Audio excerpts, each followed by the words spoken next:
Going to go through the respect series with the difference. Now that we're in a round pen, we are going to start in preschool. And preschool is as simple as this. Push the horse around. I'm waiting for a flag stick, honey. I die.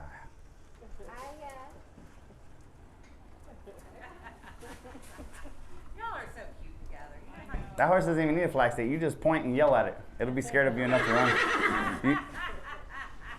Anytime a woman wearing red and a bun chases you, you'll run. Hey, Kelsey, take the ball and throw it at her. Okay. It doesn't work. I can see the whites of her eyes. Yeah, she's not You need to get the electric rod. You can explain what two sentences so YouTube knows what you're talking about. That would be awesome. All right, YouTube, we are going to do preschool. Preschool is simply free lunging over the obstacles. We prefer to do this than sending them through on the line because I feel like you give the horse the upper hand when you send the horse through on the line. They can drag you or they can run into you. This way, you put them in a place where the obstacles are big, there's a lot of surface area, and this tells you a lot about a horse. The only horses that would rather run you over than jump over those little tarps are over-domesticated, over-coddled horses. In the Mustang makeover, you have to have 6-foot plus fences because the horses will jump a 6-foot fence to get away from you. That's what natural is. That's what having a horse that is not already domesticated from people. If they've been raised and bottle fed or cookied up their whole life and told that there's nothing to worry about their whole life growing up, well, then those horses will get to that tarp that's 1 foot wide and a few millimeters thick and would rather run you over than to cross over it. That tells you so much about the horse. That's why preschool is so important. But you want to do preschool when you have a round pen. If not, we would just start in kindergarten. So those of you at home, I don't have a round pen, that's okay. Just start in kindergarten.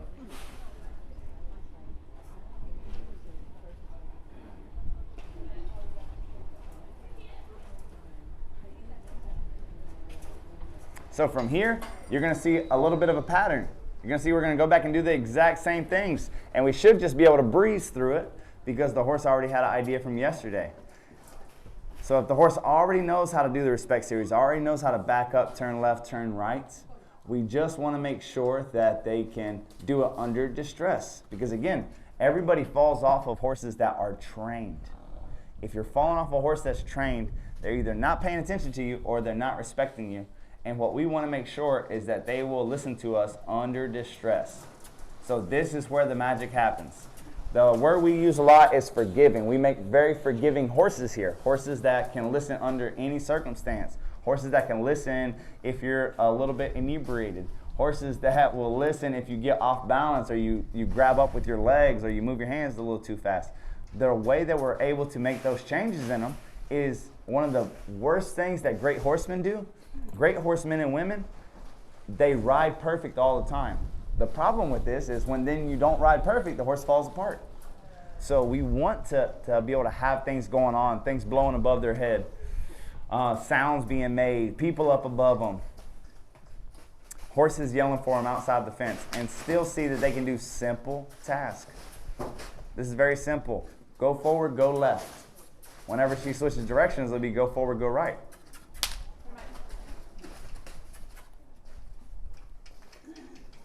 So you see how he's having a real hard time just doing his job, walking in a circle and looking at her. And his excuse, remember excuses and results don't live in the same place. There's scary things out there. The whole world's scary. Can you follow instruction or can't you? That's what we want to know. And if they don't know it, that's okay. We'll show them how. And what you have to do is be willing to get louder, be willing to be more impressive than all the things hanging overhead or the stuff on the floor. When we colt start and we ride a horse that's never been ridden, this is how we work them and ride them. Well, that becomes very normal. So a lot of times people will ride one of our horses that are 2 weeks under saddle and want to buy them. And you say, man, this horse really doesn't have life experience. Would you like us to? No, we're taking it just like this right now. The reason that they enjoy it is because the horse doesn't know any better, so it just goes and does anything you ask of it. And as long as you don't go out there and take some losses by accident, the horse will stay working like that. As opposed to if you get a horse that's 15 years old, that's been ridden since it was 3, has 12 years of riding experience, But in the perfect environment, in the perfect arena, in the perfect round pen, and then you bring them in here, you'll find that they lose their marbles because their idea of normal is not this. We want their idea of normal to be anything that we ask of them.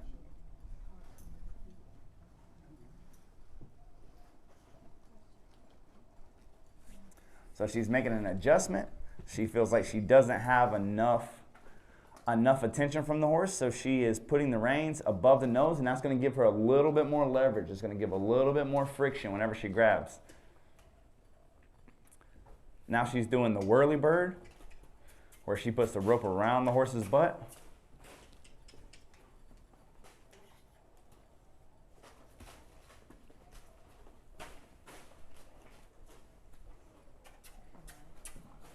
To help start getting more forward. To start getting some more bend. This horse, it looks like it has a broomstick in an undisclosed location. We won't talk about the undisclosed location, but from the tip of her tail to the tip of her nose, she wants to be straight. Straightness is not your friend. These horses wanting to lock up and wanting to be in a straight line all the time, that's where they're at their strongest. And if it's your job to guide them through, the more bendy, the softer, the easier they are left and right. Their head is your steering wheel. If you jumped in your vehicle, in your truck right now, and the steering wheel didn't turn, you would not try to drive home. But I know this vehicle. I've known GMC for the past 5 years. It would take care of me. No one ever said, you have a steering wheel or you don't. Well, for horses, I want, like if we leave anything to the horse industry when we're gone, our legacy, I want it to be that we left some kind of inspection sticker, that we had a system or a way to tell you if you were in control of your horse or not. If you can't control their head left and right, do not ride the horse. I'm telling you. I'm a trained professional that rides rank horses every day. If I can't control their head, I do not swing a leg over. Okay? And it took a lot of macho days of, well, I got people watching, I got to ride no matter what, and going for ridiculous rides. And I'm not a bronc rider. I am a horse trainer. Now she's going to do what I would have done without me even saying anything. Great adjustment. She hooked to this horse's nose and she grabbed the crop. And what that's going to do is going to allow her to do less and get more bazinga. So she's going to reach out, go to that flank. There we go. And anytime that horse tries to shut down, pivot a little bit more and send the horse around you. Pivot a little bit more. Move forward less and let the horse go around you more. There we go. That crop will reach out for you. There you go. Put it in your pointer finger. Nice. See the difference when you stop moving, that the horse started going forward more? Is it supposed to be a broke horse or a brand new horse or what? This is a Yep. horse that I would have asked for more of yesterday. And now that there's distractions, we're seeing it. So we're doing the same stuff we did yesterday, but I need a little bit new approach to get his attention, when all of this is going on. So the great thing here is she is able to do very little. When she had the lead rope and where the lead rope connects, she was having to do a lot and she was getting very little out of this horse. Now she's able to, her pointer finger is able to do all the pressure she needs, and then those paws that she has are able to stay in between her and the horse's face, so the horse can't run into her. The horse can't run into her, and the horse has to keep going without her really chasing or working hard. Even though she has a lot of muscle, I don't want her to use those muscles. I want her to do very little. The reasoning being, guys, is the more muscle you use, the less of your mind you can use. The more strain you put, the worse your timing is going to be. She can get there like this now, put a hand up in that horse's face so she doesn't get run over. And anytime that horse's feet stop, you can listen to it. Tap, tap, tap, tap. It's not about bringing that whip above your head and whacking them, because if you do that, your timing's not going to be good. It's not that I care that you pressure the horse that much. It's that those big swings are bad timing, where tap, tap, tap, tap, tap, tap, tap, tap is great timing. Because if you're going that short, pressure to pressure, tap, tap, tap, tap, tap, tap, the second you get quiet, that horse says, oh, that's what you wanted. So what are you looking on the feet? The horse just needs to go forward. So I just want Kelsey to stand there in one spot and use that crop to drive that horse around. I'm not looking at her feet, I'm looking at her head. And that when she's moving around me, instead of wrapping her body around me like a half moon, she's going around me like this, with her butt away from me. I want that to round up. Because what that's telling me is I don't have her head soft enough. Tap, tap, tap. So if she There would you go. run off with me, I would not be able to. There we go. See that bend right there in the head and neck? That's what we're looking for. Well, how do you do that? You send them forward and you bend them to the side. This only works with a few certain things. Number one, they have to respect what's in the middle. Okay, so she's put her hand up in her face enough to keep her off of her. Well, now the crop, she respects the crop. She didn't respect the lead rope. So when you start tapping, next time she stops, don't stop tapping until she moves those feet forward.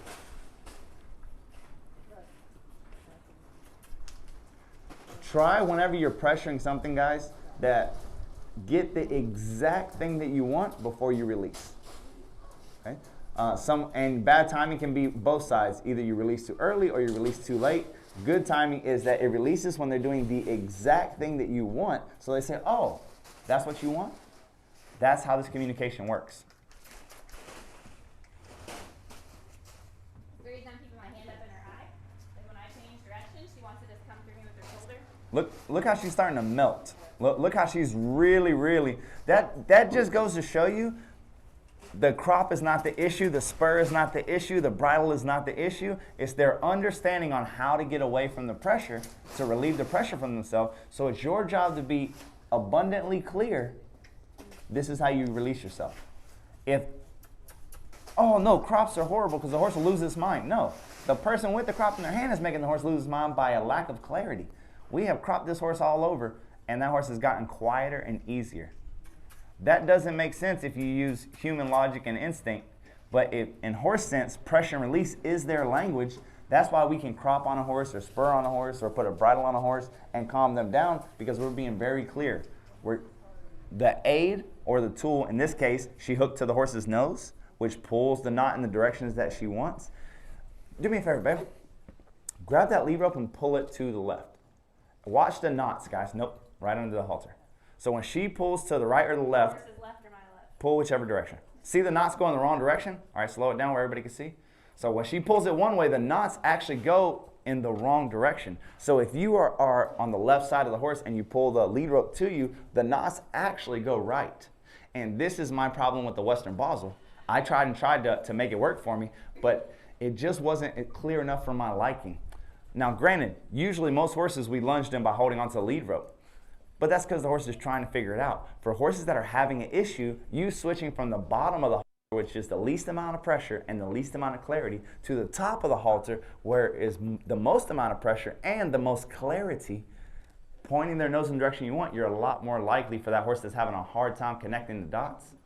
That little adaptation right there, wanting to adapt to the horse, will really clear it up. So that adjustment that she made, and she made two adjustments. She tried the whirlybird first.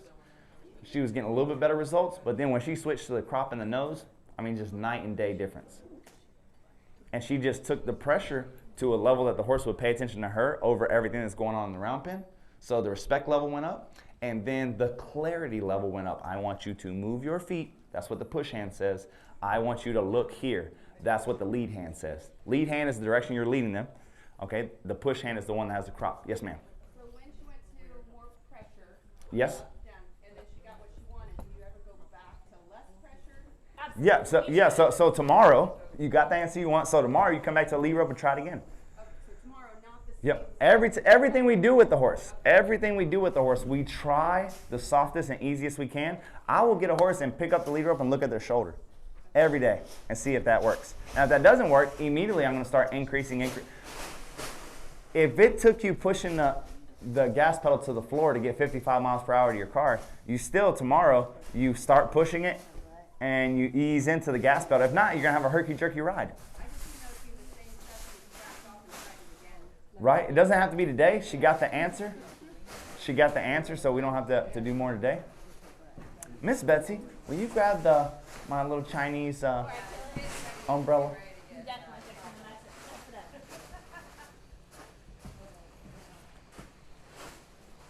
I like that umbrella.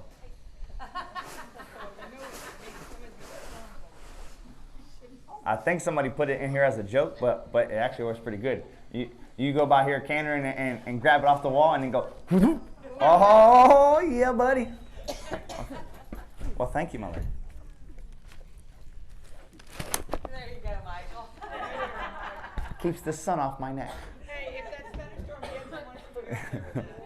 Mary Poppins.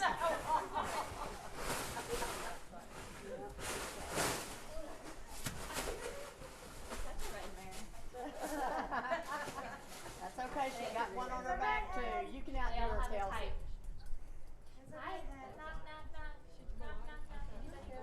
And release. Nice. Good job. So what you're going to hear on repeat all day yesterday, all day today, all day tomorrow, all day the next day. Control the head, control the horse. And it's going to be abundantly clear to you when you leave here who doesn't have control of their horse's head. You'll see people riding the horse. You'll say, ooh, I'm glad it's you and not me.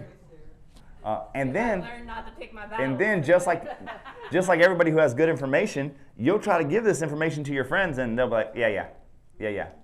We've been doing this way for 20 years. We're not going to change what we're doing. Okay, well, go ahead. Good luck.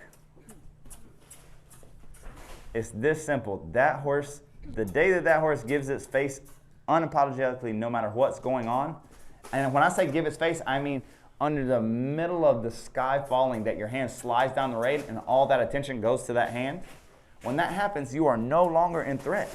You are no longer in trouble because whatever happens, you can just gather up. So this horse is at a standstill, asking to get his butt moved, and is stiff. That is the equivalent of you started up your vehicle, it's in park, but you can't turn the steering wheel. You wouldn't drive it.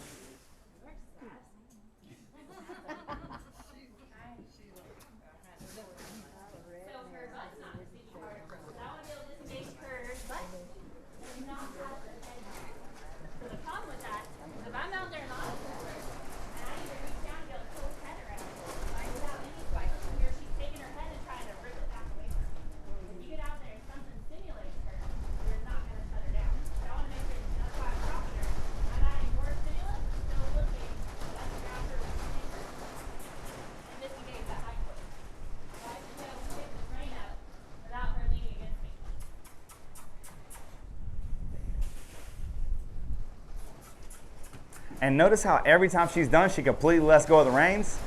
Every time she picks up the rein, that's one more rep. That's one more chance. That's one more opportunity for that horse to get lighter and easier. If you can do that without emotion, you can't lose. I repeat, if you can do that without emotion, without being emotionally connected to the answer that they give you, there's not a horse that can beat you. There's not a horse that has self-preservation that can beat you. Because you will just systematically pick them down. Every time that you pick it up in the same session, it's a little bit more tender. It's a little bit softer than it was the time before. And if you could do that without getting, the problem with the emotions is then you start getting herky-jerky and you start adding fuel to their fire. As you do that, you start giving them adrenaline. Problem with adrenaline is a drug and it makes you go numb. So the idea of taking this horse and lunging her until she's tired and then trying to get her to do that, hot and sweaty and lathered up. For me, she's even hotter and sweatier than what we would want her to be. I would like her to be cold, frigid, so every time that I pick up that rein, she's like, whoa, whoa. Very nice train. So she's fighting with herself there. I never even asked for a back step yet. Now that she stopped fighting with the hand that was there, now I'm going to start looking for that. So she's doing what when you talk about the horse pulling on your hand and we talk about it being called pig ridden, that's what that means. They take their nose and they're trying to possibly pull it away from you. Let her argue with herself.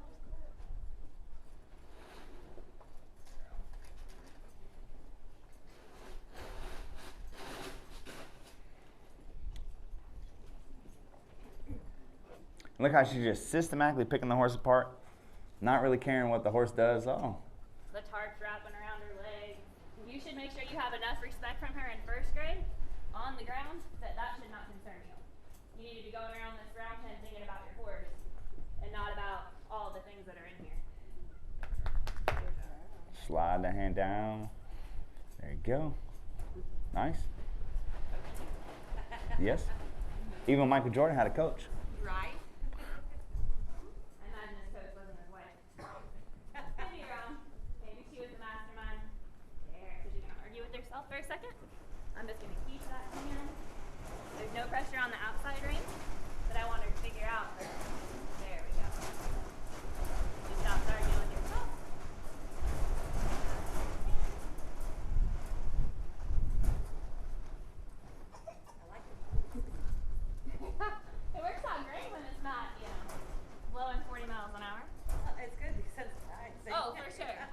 Well, so we do something called thunderdoming, and this is obstacles 101, just pushing them through, over, under, around stuff. Whenever we're desensitizing, we're working the senses. What are the 3 senses that we're trying to prepare them for?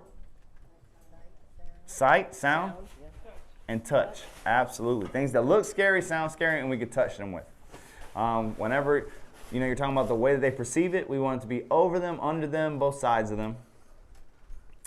Then what we'll do to add on top of that, once we have them going through here and we have them softened up and broke down a little bit, we'll bring in multiple training horses at the same time, big, small, fat, tall, all of them, and we will have pool noodle fights. We'll blare music real loud on the radio, and we'll have so much going on that there's really nothing they can do. What are they going to do, run away with you? They run, and 5 steps later, there's another obstacle. They spin to get away from that horse. They go 10 steps, and there's another horse. So very quickly, they just have to learn, hey, it's no big deal.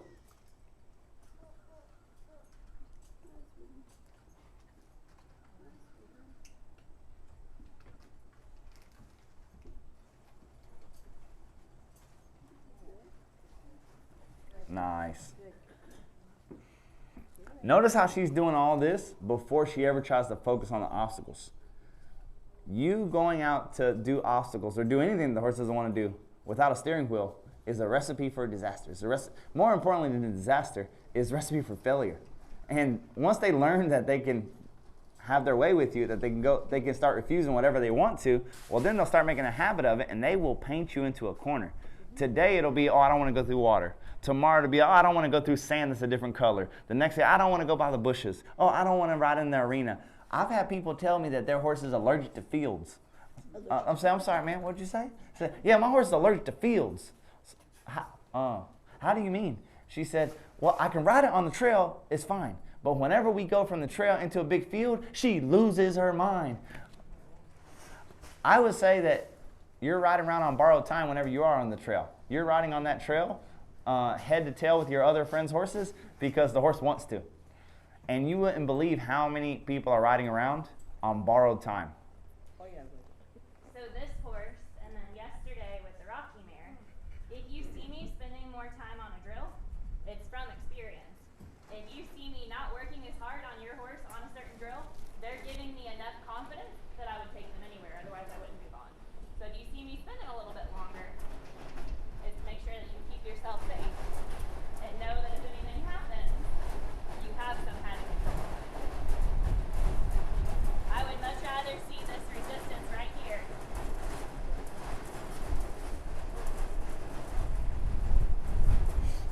And she's not even a lead bit concerned about the obstacles that are. When she came in here, she was looking around and running around, she was concerned about the obstacles. Now she's worried about me and what I'm asking of her, which is what you want. I would much rather have this horse giving me resistance and giving me her undivided resistance than focusing on everything else that's in here. So let me ask you this question. I've been taught this, and I don't know if this is wrong or not. Yeah. But so when you're getting her, you're trying to get her to back up crooked. Yeah, and get her correct? face. And so when you're backing up crooked, when she takes one step, I was taught to do a big release. Yeah, so I did earlier, but Okay. I'm giving her the release with the outside hand. I'm Okay. not giving her face back on this side because she Okay. can get full release over there and Okay. have no pressure on her. Okay. I'm letting her create her release on this side. Gotcha. That's on her. Okay. If she wants to lay on my hand and do whatever, her release is she roots, gives. No pressure. So this lets me not have to have perfect timing. Over Okay. here, this is big release. Now you'll see if I can get her to be soft on both hands and back up, I'm giving her everything back and then I'm gonna walk her back into it. So another common misconception is that release has to be 5 minutes, or that release has to be, all she has to do is give the release for a second for her to understand what we're asking. I was never, under timing or just a big release. Yeah. Gotcha. And not all releases are created equal either. The harder they are to find it, the bigger the release is. The quicker they are to find it, so her releases are getting smaller because she's finding it easier. And that's how you get a horse to spin fast. That's how you get a horse to back fast. That's how you get a horse to do anything. If you have a horse that has a hard time cantering and you're pushing, and finally they canter, oh man, you go up half a round pin, let the energy off, and let them die down. Good job, and you might sit there for 2-3 minutes. But that horse that's already figuring the canter departure, I might give them 5 or 10 canter departures in the time that other horse, took 3. So it's horse by horse, right? And it's the harder they have finding it, the bigger the release is going to be, the more obvious it's going to be. And then the more efficiently they find it, the quicker. So like right there, she goes in and picks it right back up and tries again because the horse found it quicker. Right. That's how you get those horses learning on a faster curve. Somebody from our team. Anyway, y'all run away. What do you need? My phone's over there getting one. Gascon Horsemanship, how can I help you? Yes, I would love to take your crazy, unpredictable, unhandled, untouched. Look how much this horse is sweating. Look how much this horse is sweating, and she hasn't gone anywhere. And look how she's flattening out. Her head's dropping. She can care less about the obstacles. That's what I mean. You get the horse's undivided attention, and you get their respect. Everything else just doesn't matter. That buddy sour doesn't matter. Them being in heat doesn't matter. All these things. Oh, you have a stallion. None of that matters.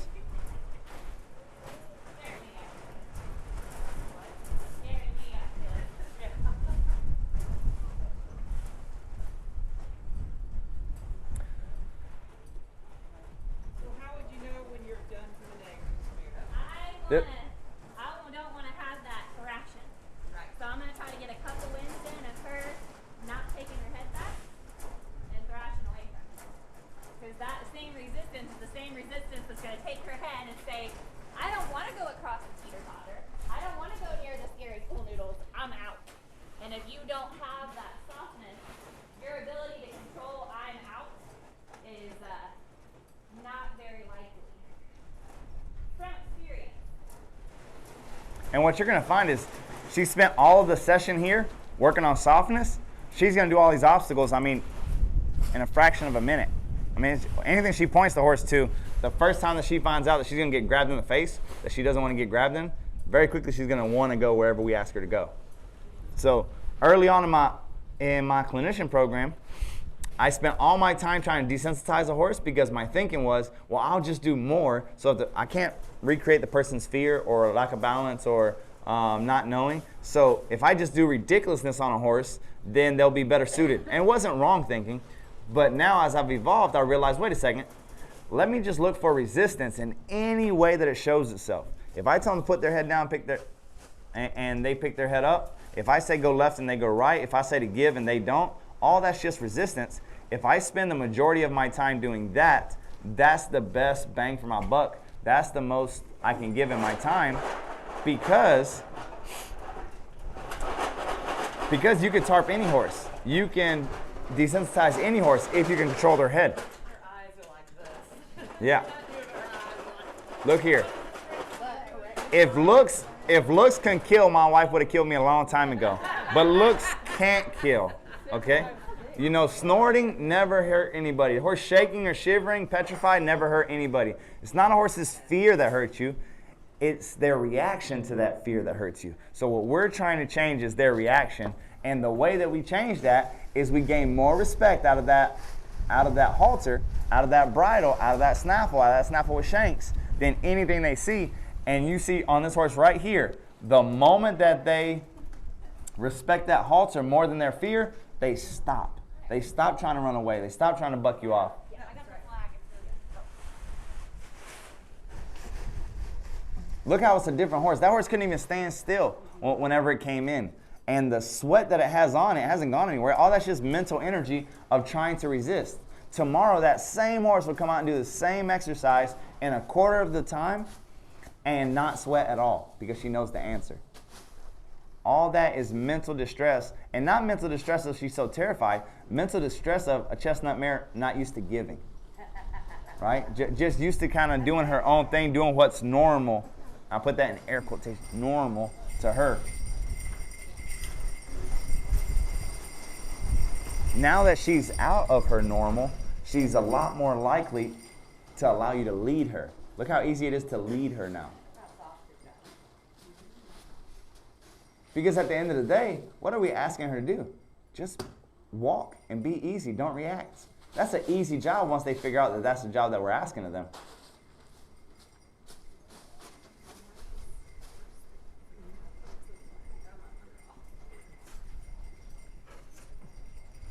I'm not okay. I'm not okay. Look at how soft she is. I know.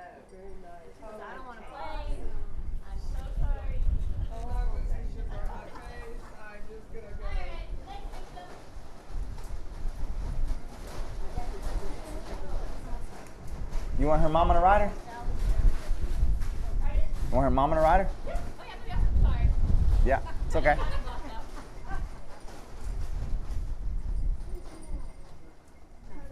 All right, whose pony is this? You want to give her a go? Come on. Miss Maggie, is the mounting block right over there?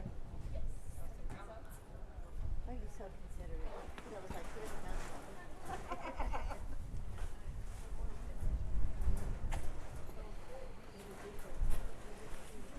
You can take the four-wheeler.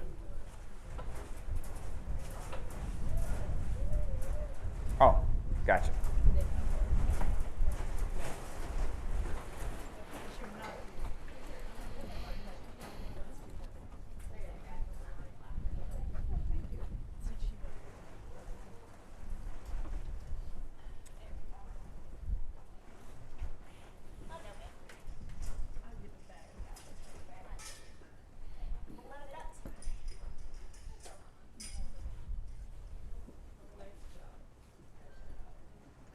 What you're going to find out, this is the reason that I said without hesitation, can you train a horse for lions and elephants? Yes. Riot patrol, yes. Parades, yes. Fire, yes. Gunshots, yes. Roping, yes. Because all that stuff doesn't matter. Whatever they're afraid of doesn't matter. Their reaction to that fear matters, and that all comes down to your control of their head. If you can control their head, they could be absolutely terrified. For thousands of years, empires rose and fell on the back of a horse. Horses charged certain death. Horses charged cannonball fire. Horses charged charging armies with no problem. But they had to have a leader on their back that would drive them into it, that would lead them into those things. So if they can charge into certain death, well, then they can certainly charge across a blue tarp. They can charge into a soccer game. It's been a long time since I've been there you go, Pam. It's been a long time since I've read Very nice young lady.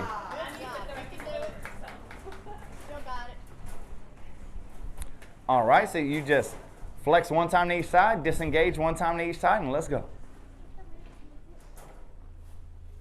That's it. See me or genie in your pocket, outside of your hip.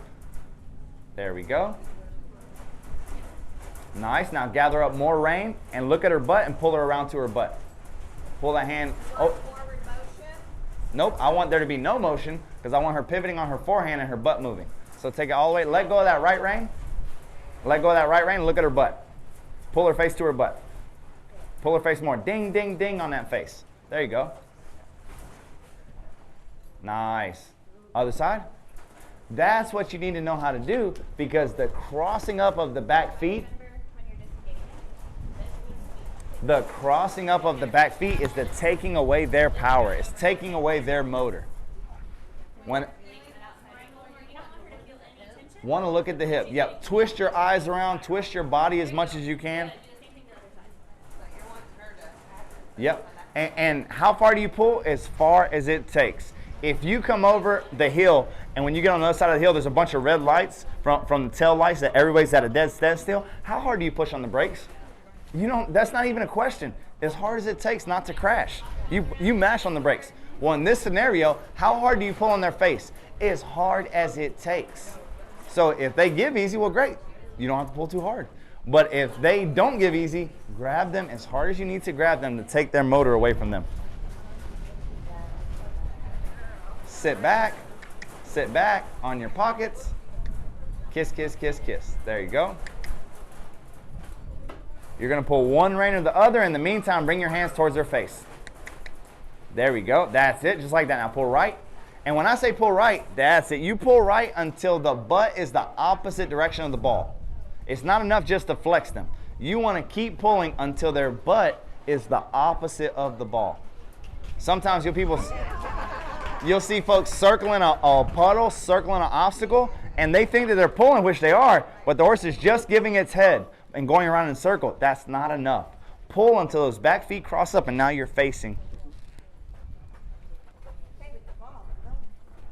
That's it. Kiss, kiss, kiss, kiss. Energy, energy. There you go. She goes left, you pull right. She goes right, you pull left. Kiss, kiss, kiss, kiss. There you go. Energy, energy, energy. Make her uncomfortable. There you go. Don't let her meander. Thank you. Kiss, kiss, kiss. Pressure, pressure, pressure. Crazy, crazy. There we go.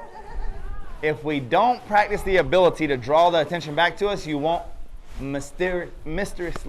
miraculously, there we go. You won't miraculously gain the ability to grab their attention. This is the time that when they look, go, hey, listen. If you can't get their attention here, you in the wilderness is not going to get their attention. If they're kind of meandering and like looking for the way out, and you're just kind of doing everything because your trainer told you that you're supposed to have velvet gloves on and you're supposed to be able to ride this horse with eggs in your hands and never break the eggs, see how that goes for you. That same wonderful rider does not want to ride the horses out in the wilderness. Yes, we would love to do that in the perfect environment on the perfect horse. But I want you to know how to deal with real life. And real life is you need to go one step above anything else that grabs their attention. So if their heat grabs their attention for that stallion over there, you need to go one step above that urge. If your horse wants to fight another horse, your attention needs to go one step above that so it redirects their attention to you. If you can do that, you'll never run into issues. Your horse can spook, your horse can be bothered, your horse can be bloody sour, but you'll always have the ability to say, hey, excuse me, young lady, do your job. If you can do that, then you're not going to have issues, guys.